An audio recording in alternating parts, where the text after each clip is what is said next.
was a 20-year-old junior at Princeton, and I got my girlfriend pregnant. My wife, Yvette, punchline there. But she was 19 and was a sophomore, and I was a junior, and we were doing stuff that Christians shouldn't be doing, and we paid the consequences for that. And we got pregnant.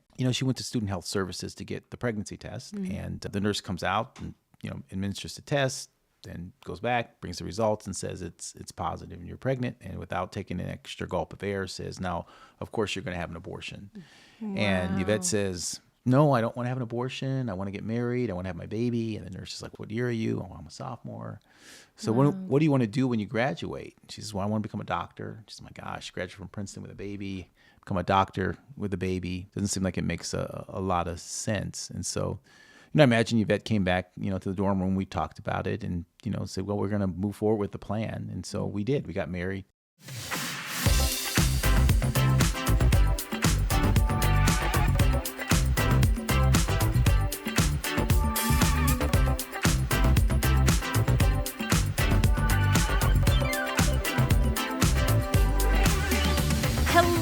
Hello, and welcome back to You Can Handle the Truth. We've got a really special episode for you today, and no, I don't just say that every week. I'm joined, as always, by my mom, Kathy Afzali, former Broadway star, political powerhouse, and now full-time truth teller.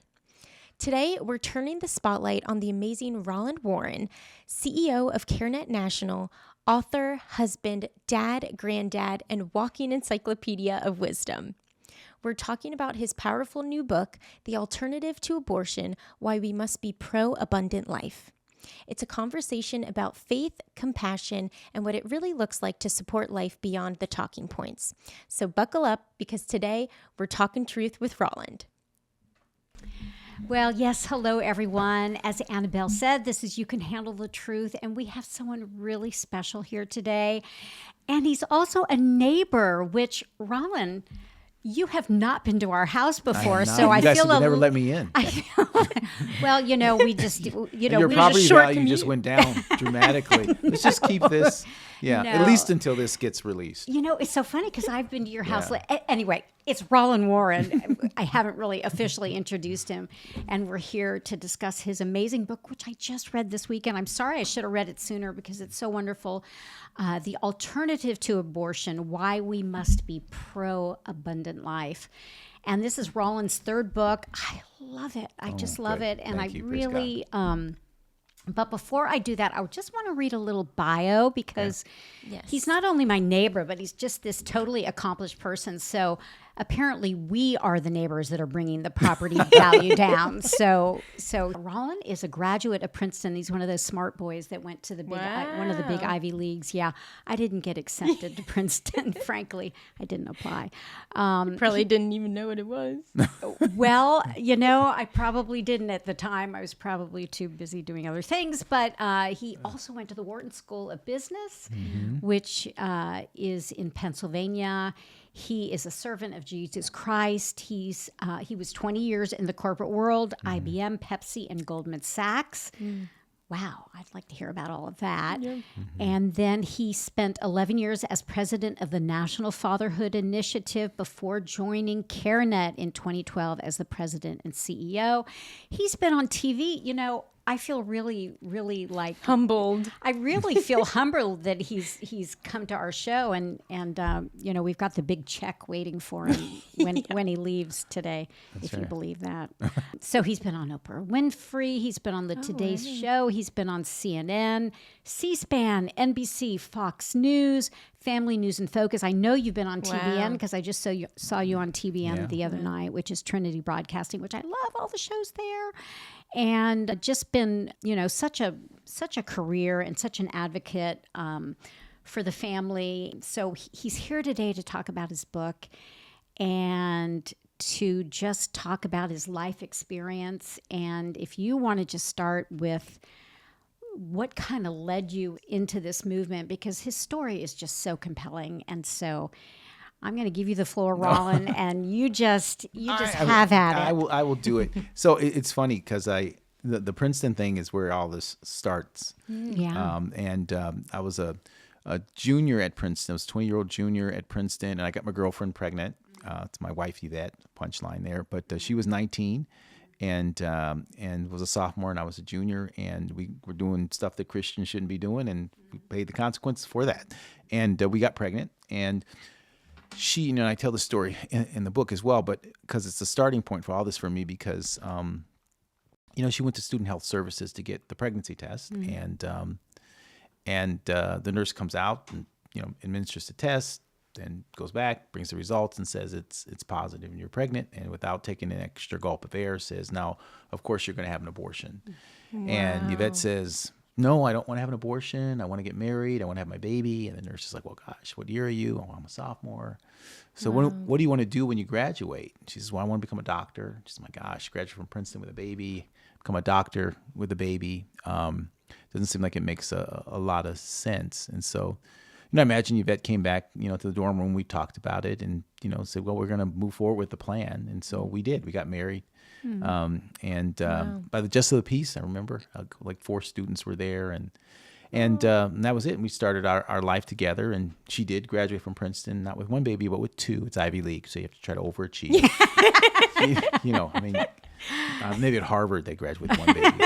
Princeton, it's 2. It's 2 baby requirement there. That's so funny. Yeah. So she actually carried our second son in the graduation, and then went on to be a doctor. She's a family practice doctor. She's chief resident of her program. I could brag on her all day, but she, all these and things. I know Yvette, and she's pretty outstanding. Yeah. She is pretty outstanding. Yeah, and all these things that the nurse said that she wasn't gonna do, all these things happen. So for me, that's where, I wasn't in the pro-life movement or even thinking about it in that context. But when I look at, the pro-abundant life framework, I actually started to live that out, as a 20-year-old in Princeton. And God, he takes what happens to you. He uses those things. And so it started me on this path, into the corporate world. And I was there for, as you said, for 20 years and did that. And then God called me to work on the fatherhood issue for a while. And then he called me to CareNet to work on the life issue. And he just takes all your story, all the things that you've done, for good or for ill. And in his hand, he uses those things. And so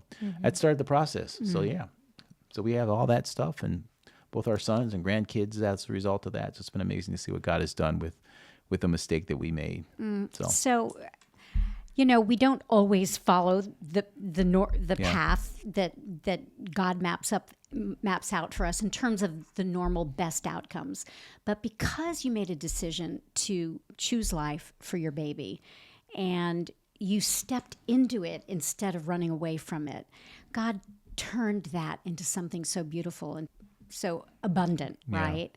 And so I just for one, because I just know so many people, and I grew up in the 70s, right? And I have several friends that had abortions through the years, and abortion really had become, in the 70s and 80s, really became a form of birth control, really to a degree, sadly. But you really stepped into that role, which just especially for a young man of, what were you, 21 years old, most young men would have been pushing the girlfriend to say, hey, I don't want this responsibility at this age. We're too young for this. We can't handle this. Right. And instead of retreating in that way, you stepped into it. And tell me what that looked like at 21. I mean, how did I get it right? 21? Is that I was 20 actually. Yeah. 20. So, Okay. Yeah. Gosh, it was so long ago. And, I think in a lot of ways, I think if you were talking to me and Yvette, I think that we, as Christians, we clearly knew we didn't want to complicate one problem with another problem. I kind of started on this whole path on the life issue and fatherhood and all that stuff, by doing, abstinence training when I was living in Philadelphia. Teach what you know, right? So, so don't do as I do. Do as I do as I should have done. Yeah. Right. So, right. It's one of those things. So I really didn't want, other young people to make the mistake that we did. But, when I was doing that, one of the things I came up with this little sort of saying, which is, actions have consequences. Wow, that's pretty profound. But here's the point of it, which is probably more profound, is that although actions have consequences, although you have 100% of the control of your actions, you have 0% control over the consequences of your actions. And what I find often is that people then will do another act, right, to then deal with the consequence, which creates another series of another consequences that they can't control. Because the deception from the evil one essentially is that you can control the consequences of your actions. And that goes all the way back into the garden when Adam and Eve sinned. Then what did they do? They did another act, which had another set of consequences. And so, I think we just sort of had a sense of that that doing the abortion, although as Christians, it would have been the easy thing to do in the sense of, we were known on campus as Christians. Yvette was kind of like the good girl, and so it was that kind of a thing. Our parents, were not supportive of us getting married, and were going to cut us off if we got married, and all of that. And that was a huge pressure. I can only imagine. Yeah. So it was all of that, and they actually did cut us off when we got married. Wow. But so it was all that pressure. But we just had a sense, I think, by the grace of God, that that doing this would lead to some other consequences that we couldn't control. And having been involved in this work for 13 years now, I've talked to so many people who thought abortion was going to solve their problem. And it actually didn't. It just created a new set of problems that were more difficult. And, it's the way that it typically is. Like the evil one, it's when you're going in to have the abortion, he's like, hey, why wouldn't you? Why wouldn't you? But then when you come out, he's saying, how could you? Right? So you have to deal with that. And just in a sense, by the grace of God, we just realized that was the case. And, when you're younger that way, the things I worry about now, I think about that. We were talking about that now, just in terms of like, we had one pan, we had like 2 plates, 2 forks, 2 spoons, and we got all that stuff from the student food services. Like we still have one of the bowls. The best. I know it's so like the best. It's so crazy, and we were just like, my gosh, I'm worried about this, that, and the other. And that's all we had. We had a pan with no top. We used to use tinfoil over that thing. It was, and all of that, but we just knew that this was, the right thing to do, and so we did it. And I have this. There's this one picture that I have of Yvette, and she's holding one of our granddaughters, and she's the daughter, our granddaughter's sibling. She's a daughter of the son that we were supposed to abort. And I love this picture. It's when Yvette first got a chance to hold her. Because of the whole COVID thing, and we hadn't been able to get out to see her. And this picture, and just the look on Yvette's face holding this little one, And I tell people all the time that when she was a 19-year-old sitting there with that nurse, the whole premise behind abortion is that nothing good can come from this. This is a net negative for your life. It's not even 50-50. Like nothing good will come from this. Is going to ruin nothing good. And I look at that picture of her holding our granddaughter, and the look on her face. But here's the thing: when she was 19, she couldn't see that picture, but God did. Yeah. But God did. He saw that, and she's got her degrees and all that stuff that she's done. But I can tell you that the joy of having that little one surpasses all the other accolades that she's gotten over the years. And so, that's the piece there. Actions have consequences, and you can control your actions, but not the consequences. And we need to be thinking a lot more about what are the consequences of this action. And the other thing I would say, even on that, which is just a general principle, which I haven't remembered all the time, is that we tend to project the most positive outcomes for our actions. So whether it's drugs or something like that, somebody says, I'm going to use drugs or something at a party. Hey, let me do this thing or whatever, okay? And you take it and you do it. Now, there's a range of consequences that can come from that. One, you could become addicted to it. And, 5 years from now, you're under a bridge with no teeth and no friends and no money or anything. It all started with the same thing. Or, you could just, hey, have a great time or whatever. But you don't know which one of those consequences. But we tend to project the most positive consequences to our actions, even though we have no control over that. And I see that with abortion all the time. People say, "Oh, this is gonna make my life so much better." And you project the most positive consequence. But often when we do things that are outside of what God has called us to do, those aren't the consequences that we get. And even at the immediate sense, we get some relief in some way, shape, or form. Often when we do things outside of his design, his plan, there's regret that comes from that. I just know a lot of women have so much remorse Yeah. years later. And I have had friends that 20 years after the fact had never told their husbands, had never unloaded it, and then finally unloaded it to their families or their husbands. And it's just heartbreaking for them to be carrying guilt and shame or whatever it is that they've been carrying. I want to read a couple of quotes from you. And Roland, I just love how you write. And before the show started, just for our audience, I was talking to Roland about how he is able to put into words things that I feel in my heart, but I would never explain them so eloquently. So a couple of other things. So this is on page 33, Sexual Freedom and the Rise of Abortion Rights. And you wrote, on the other side of the equation, committed fathers who want to take responsibility for their unborn children have little agency in our culture and too often are discouraged from getting involved in the pregnancy. Yeah. Oh my gosh. I just think, all you hear from abortion right advocates and the way young women have been trained is, this is my body. Yeah. You stay out of it. You have no right here. And we forget that there's another person involved in that creative endeavor, right? And that's a great point. That's the young man involved. And these men, some of these men don't have a say in it. The woman just says, this is my decision. You have nothing to do with this.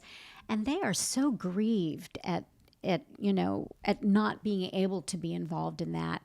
Maybe you can speak to what I've heard you speak to before about young men and what you wrote about their agency, and how do we change that mindset of that I'm the only one in this, and how do we work on that? Well, I think one of the things that is very connected to that is that abortion at its core is really, it's a spiritual issue, and it's an act that goes all the way back to the garden, because Eve, the first abortion actually happened in the garden, because abortion is basically deciding that what's better for your life than God does, right? Again, stepping outside of obedience. My fruit, my choice. Yeah, my body, my choice. It was, the first empowered woman was actually Eve. Yeah. It was all about empowerment, right? So empowerment is neither a virtue nor a vice. It's about empowerment to do what, right?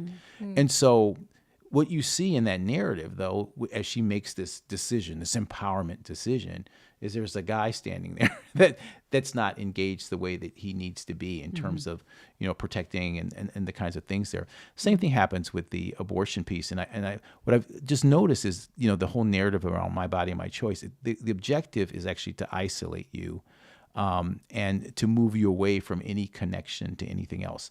And when you look at the issue through that lens, you see why the other side and the evil one, if you will, doesn't want men to be involved in the abortion decision at all. And I'll just, again, going back to my own story, for the first 5 months of Yvette's pregnancy, there was only one person who knew she was pregnant other than her, and it was me. Right? Wow. And women are making abortion decisions from conception to birth, but it's typically based on what support they have after birth. So it's basically about 9 months and 1 second. Yeah. About 9 months and 1 second. And 87% of the women that have abortions are unmarried. And so when you look at all the data, whether it's Gumacher or whatever, and you look at all the reasons why women have abortions, I don't want to be a single mother, I want to be able to extend my career, whatever, all these things, they're all connected to the guy. So one of the key reasons why Yvette was less likely to have an abortion is because I said I'd be a husband to her and a father to the child growing inside of her. So I have this one graph with the book you may have seen where I drew this one chart about support needed by mothers and children, and kind of shows basically support needed by mothers and children increases over time. And that from conception to birth is where the abortion decision is made. But after that point, there's this whole area which I call missing support. To the degree that a woman can't figure out how she's going to solve that, she's much more likely to have an abortion. That's where her hopes and her dreams and her aspirations for her life are, in there. If she can't figure that out, then she's much more likely to have the abortion. Well, what are ways to help her accomplish those things? I mean, Yvette becoming a doctor, graduating from Princeton. Well, it was because I said I'd be a husband to her and a father to the child growing inside of her. So as a result, she said, well, I can accomplish my hopes and dreams. They'll be different. The timing will be different, but I can accomplish a lot of what I want to accomplish. And I have this additional gift that God's given me in a child. And if a woman doesn't have that, then there's an issue there. So for me, I see it very clearly that it's the plan of the evil one to get every man to stand like Adam and not engage, because that isolation leads you to a point where you're more likely to feel that you don't have support, feel that you don't have a choice, and then make the wrong choice, and then to have the consequences related to that. So we do a lot of work at CareNet to engage fathers. That's really incredibly important. And I'll give you one other little data point that it kind of illustrates this. We did a national survey of women who had abortions, national survey. And we asked women, who did they talk to about their abortion decision? And we gave them a long list, their mother, their best friend, abortion providers, medical professionals, all that. Father of the baby. Number one was the father of the baby. Number one. And then we asked them who was the most influential in their decision to abort. Same list. Guess who was number one? Father of the baby. We did the same survey with men who had participated in abortion. Asked them the same question. Who did she talk to? Number one was him. Then we asked who was the most influential in her decision to abort. Again, it was the father of the baby. Yeah. So we have this framework where he is so influential around this issue. And candidly, to me, in a lot of ways, I say this as a challenge to the pro-life movement, because what you see in the pro-life movement is framing the issue in a framework that was provided by the pro-choice side, which basically says this issue is about a woman and a question mark. Yeah. It's a woman and a question mark. And then you start defining the question mark as, it's complicated, it's choice, but you define it for something that's, mutable, to something that's flexible, situational, right? And the pro-life movement responded and said, no, this is about the baby. We have to save the baby. We must save the baby. And then the pro-choice side started attacking the pro-life side, saying, you don't care about women, you just care about saving babies. And then the pro-life side said, no, we care about women and babies. And so what you have is this paradigm that's set up where the pro-choice side is woman plus question mark, and on the pro-life side, it's woman plus baby. Yeah. So if you put a line through that, it's a woman's issue, and what we're arguing about is whether the baby is a question mark or not. Now, that framework works perfectly for the pro-choice side. Why?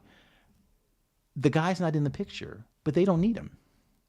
But we actually do on the pro-life side. Yeah. At a minimum, we want the guy to take care of the baby, pay for the baby. Right. But certainly from a biblical perspective and societal perspective, we know that children need more than that. So you actually never get to a framework that Yvette and I had by the way that we have defined the entire argument by actually putting our pegs in the holes that were already in place. So one of the things I do, one of the first things for me on a pro-abundant life perspective, is I said, wait a minute, we're casting this issue in a way that's not really consistent with the biblical narrative. What do I mean by that? Well, what's the most celebrated unplanned pregnancy in human existence from a human perspective? It's the birth of Christ. Yeah.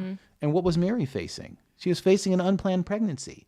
Hopes and dreams for her life that did not include a child at this time and in this way. In the midst of that, right? The angel says you're going to conceive and bear a child. And what does Mary do? She doesn't focus on the uncertainty of what she doesn't know. She focuses on the certainty of what she does. There's a life growing inside of her, and it's not a life worth sacrificing, but a life worth sacrificing for. Now, a lot of folks say, Roland, got it. Close my Bible. We're supposed to help the proverbial Marys and save the proverbial Jesuses. But what did God do to make sure that Mary's unplanned pregnancy wasn't a crisis pregnancy? Sent an angel to who? Joseph. Oh, yes. Right? Joseph. And he had a plan. He was a man with a plan. Yeah. And his plan was what? Divorce her quietly. Because back then, you couldn't put the baby away. So you put the woman and the baby away. This is a cultural version of an abortion. Yeah. And the angel comes to Joseph. And this is why, again, framing this issue in just a pro-life narrative as opposed to a pro-abundant life narrative is so problematic. Because the angel comes to Joseph and says what? First thing he says, save the Christ child? First thing he says, read the scriptures. In the first chapter, the first book of the New Testament. Don't be not be afraid to afraid. take Mary as your what? Your baby mama? Right. Your boo? Your Yeah, shorty? no, No, as your wife. as your wife. So what you Wow. see in the narrative of the birth of Christ is the sanctity of marriage and family and the sanctity of life. Yes. You see those things together. Now, God didn't have to do that. Scripture could have been written in such a way that Jesus just comes into the world via a single mother, but that would have accomplished God's purpose to bring the Savior into the world, but it would have violated his principle, his design for family. So Jesus comes into this structure. Mary and Joseph, they were in a covenant relationship, a marriage that had not been consummated, right? So when you think about this through a pro-life perspective, none of that stuff has to take place.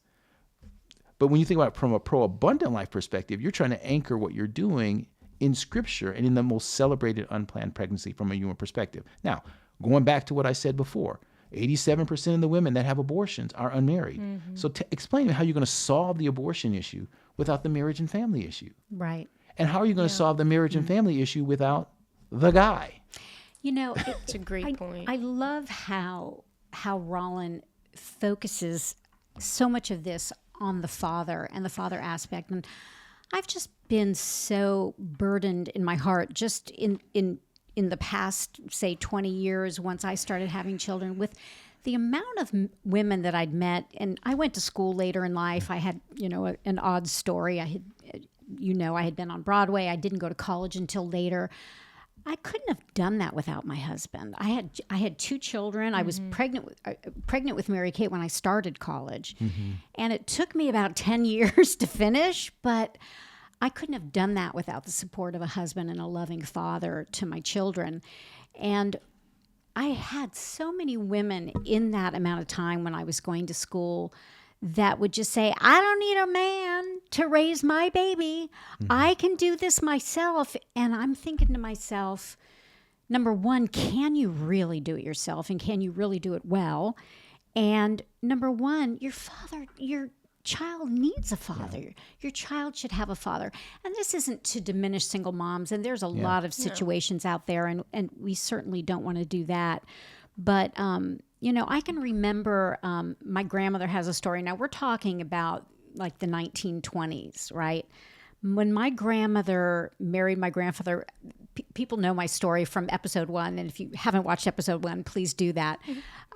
My family was very colorful. My grandfather and his brothers were on vaudeville. They were the Andrini brothers. And before my grandfather married my grandmother, he had gotten another woman pregnant. And on the eve of their wedding, the police came and arrested my grandfather for paternity. Now, I think if we would arrest some of these men and have them step up and say, you are the father of this child. And in those days, they could deny it, right? These days, all we need is a little DNA test, and we can tell who the father is. But in those days, it was expected in society for the man to step up. And unfortunately, I think the fault is largely with women now, because we are not demanding that men hold up to that standard. We are allowing ourselves to be treated badly. In many respects, the women in my mother and my grandmother's generation had more respect because a man was expected to step up if he fathered a child. And now, I don't know, it's just kind of like, oh, well, I don't need him and I can do this on my own, or I don't know. I don't know if you have anything to say about that. Look, I grew up in a single mother home, so I have a particular, actually wrote a book about it. Raising Sons of Promise, a guide for single mothers of boys. So you can get that book too. But so I certainly understand the dynamic there. I lived that. I watched that.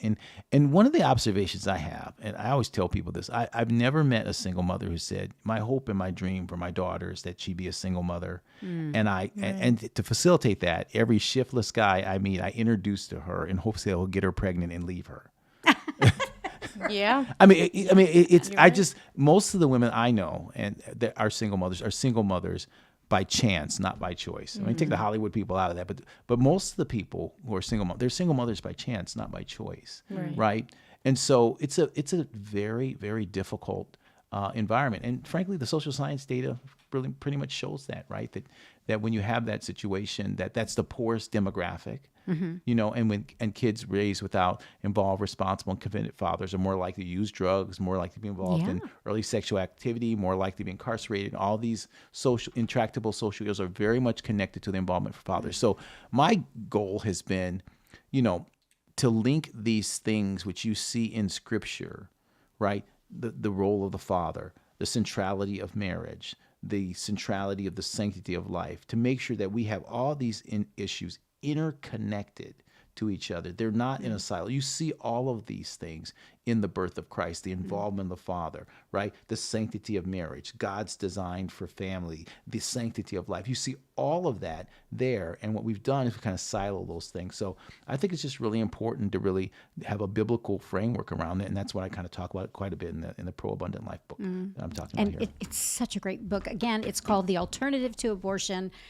Why We Must Be Pro-Abundant Life. And again, we're going to put the information for how the viewers can purchase the book and really enjoy what I enjoyed so much reading. So a little bit sensitive. I don't know if you want to talk about it, but we had an incident that we both knew of recently. We talk about fathers and stepping up, but we don't talk about mothers who the church has tried to come around. Yeah. The church is trying to speak into the life, to give the pro-abundant life.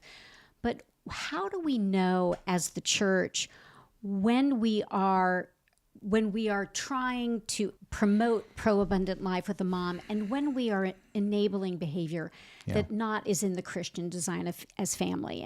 And some of us know women who continue to have children out of wedlock with men who are disengaged with the children, and the children are growing up in poverty. And the church, for the most part, people really do try to help because we don't want the abortion. We don't want the woman to end the pregnancy. Yeah.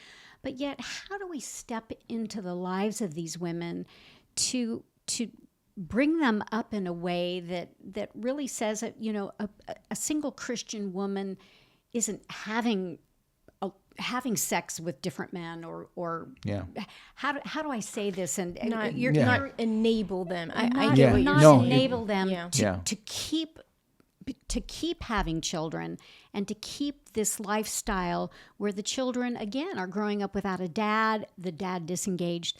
How would you speak into that issue? Because you've talked to me a bit about it, and again, the way Roland words things is a lot better than me, because I'll probably have to edit out half of what I just said, and I'm sure Annabelle's like, "Oh, Mom, we're getting rid of half of that." It's an editor's nightmare. I know it is, but how would you speak? It is incredibly challenging, and what, like with most things, it's sort of like the why behind the what, and what I have found is that in so many of these situations, first off, many of these women are growing up in environments where they were raised without involved, responsible, and committed fathers. They were raised outside of the context of marriage.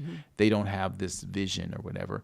And also, they're looking for this child to fulfill a need, or this relationship to fulfill a need. And, I say often, with kids growing up without dads, I say they have a hole in their soul in the shape of their dad, that kind of a thing, and that if you're unable or unwilling to fill that hole, it's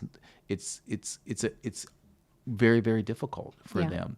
I think that there are women that have the same kind of thing. They have a hole in their soul in the shape of a dad, and sometimes it gets framed in terms of like a sexual relationship, and you're looking for something to basically fill this void that you have in you, and you're not going to find that void filled by anything other than Christ. I mean, to me, that is the piece there, that if you're walking in that path, you're basically looking for something that you're never going to find the satisfaction. It's almost like, I guess, the Rolling Stones, so I can't get no satisfaction, that kind of thing. Right? It's the same thing. And I'm from that era. Right? I know girls probably would. Do you know? I can't get no. There we go. Satisfaction. And it's true. And you think that, this sexual relationship or this child, or this guy or whatever it is, and you don't have, and you may not even have like the standard for yourself that you are worthy of more. You're worthy of more than that. And the story that inspires me around this, and really to me that is the hope, is it's also linked to the life issue. The story of the woman at the well, because the woman at the well is sort of like what we're talking about, right? And she comes there all alone at risk, right, with no connection, and Christ meets her there. And what does he do? He engages her physically, right, by touching the dirty cup, makes an emotional connection, and then there's a spiritual transformation when she realizes who he is. But the question that he asks her is what? Call your husband, even though he knows she doesn't have one, because the source of her pain is also the site of her healing. For so many of these women, it's the same thing. It's the call your husband issue, right? And this woman has gone through a cycle of men with this long desire to be the bride. But she's never transformed until she meets the ultimate bridegroom. And then what happens? Then she is restored. And I'm pretty confident that the next day when she goes to the well, she's not all alone, because Jesus restored her physically, emotionally, spiritually, and socially. And so you're looking for this bridegroom that's an imitation of the real thing. But once you find the real thing, right, then you don't need that anymore. And in fact, the story is such a beautiful story because she came to the well to get water. And once she has this interaction with Jesus, it says that she left her jug behind. These little details are so powerful in Scripture. And you think about that, wait a minute, so she came all the way there to get water, but left the jug behind. She left the jug behind because instead of this external water, right, that was just going to satisfy temporarily, she had the water, the living water inside of her that would satisfy eternally. So that's really the answer to all of that. And really, it's by yielding yourself to that perspective that what you're looking for in these sexual relationships, it's very easy to confuse the intensity of sex with the intimacy of love.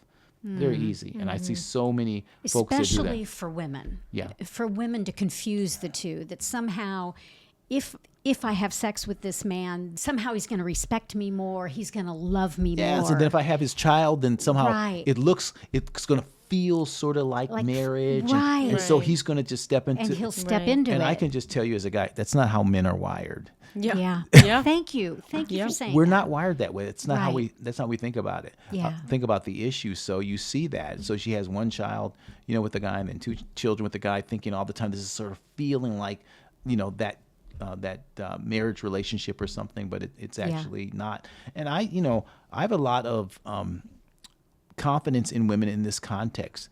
I believe that so many of these issues could be changed. The life issue, all of it could be changed dramatically with women having a standard that says, look, no ring, no thing. That's what and it changes. We've had episodes.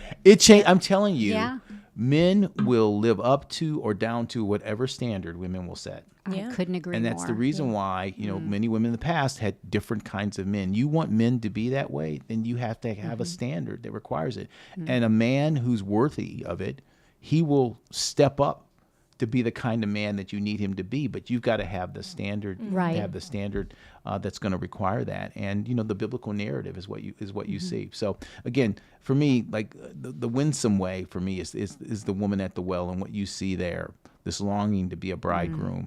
Well, you only become one in the right way, guy who doesn't use you or disrespect you or any of that. Like maybe the 5 guys that she was dealing with, and the 6th guy she was living with. Right. And when you meet the ultimate bridegroom, then that's what transforms your heart and your life. And that's when you are no longer coming to the well all alone, at risk. You've changed your life.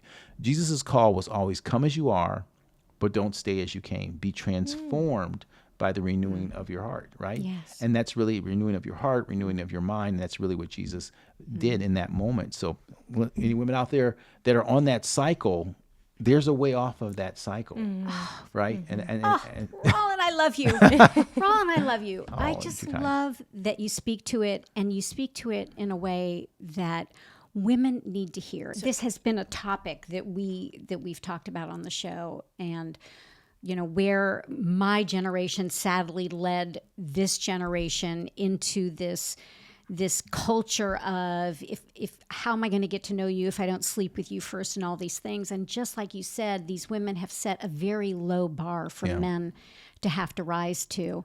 And I hope by hearing this today from Roland's mouth, a man who stepped up and you didn't have to, right? You didn't have to, and you did, and you stepped up, and your family is so beautiful. Oh, thank you. And I'm happy to be your neighbor. I'm sorry that we've made the neighborhood go down a few notches by living close to you, but I'm just so honored that you came in today. Well, thanks for having me. And we are a show about how Jesus transforms lives, and Roland. It is so interesting to me that so many Christian kids do abort their babies. And Roland and Yvette, I don't know how many years ago this was, 30 plus years ago, in a culture that expected you to end the pregnancy, you two spoke into life and you moved towards life. And now you have pictures and you have a family and you have grandchildren and you have the proof that God does give us abundant life if we choose him. Yeah, amen. So thank you for coming today. You're welcome. You are just so amazing. Again, the book is The Alternative to Abortion, Why We Must Be Pro-Abundant Life. The author is Roland Warren. He is really a cool guy. So Roland, I just want to thank you for coming, and I want to thank you for bring our neighborhood up to a better level now that we've had you as our guest. I think our neighbors probably don't even know we host a podcast in here. So maybe, I don't know, maybe they'll send out the posse if I tell them. The book is amazing. It's a great read. And the book is about truth. And that's what our show is about, because you can handle the truth.